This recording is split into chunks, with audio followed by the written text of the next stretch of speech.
voices. We're going to start off this morning with a story. It's a very simple story about a very simple man whose name is Manuel Garcia, who is visited by a trial and a challenge that many are visited with in this life, and is also the story of what he discovers through this challenge.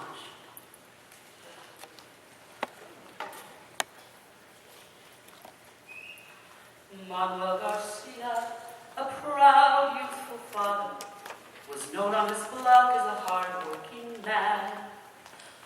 With a wife and a family, a job and a future, he had everything going according to plan.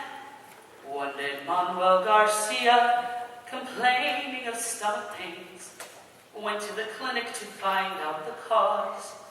His body was found to have cancerous tissue, ignoring the order of natural laws. And so Manuel Garcia of Milwaukee County checked into the medical complex in town, suddenly seeing his 39 years like the sands in an hourglass plummeting down. What are my choices? Cried Manuel Garcia. You basically too was the doctor's decree. Your cancer untreated will quickly be fatal, but treatment is painful with no guarantees. And so it began, Manuel's personal odyssey. Long sleepless nights and chemical days, with echoes of footsteps down long, lonely corridors, tolling his minutes and hours away. With the knowledge that something inside was consuming him, Manuel Garcia was filled with despair.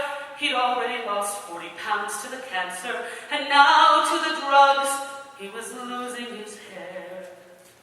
After 6 weeks in treatment, the doctor came calling, said, Manuel, we've done about all we can do. Your cancer could go either way at this juncture. It's out of our hands, and it's now up to you. He looked in the mirror, a sad, frightened stranger, so pale, so wrinkled, so lonely, so scared, diseased, isolated, and feeling unlovable.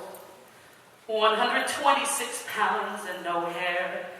And he thought of his work and at 60 without him, his 4 little children not having their dad, and Thursday night card games at Julio's, and everything else he'd not done that he wished that he had. Manuel was awoke on the day of his discharge by shuffling feet going all round his bed. He opened his eyes and thought he was still dreaming. His wife and 4 friends with no hair on their heads. He blinked and he looked again, not quite believing the 4 shiny heads all lined up side by side. And yet at this time, not a word had been spoken. But soon they were laughing so hard that they cried, and the hospital hallways were ringing with voices. Patron, we did this for you, said his friends, and they wheeled him out to the car they had borrowed. Amigo, estamos contigo, ves.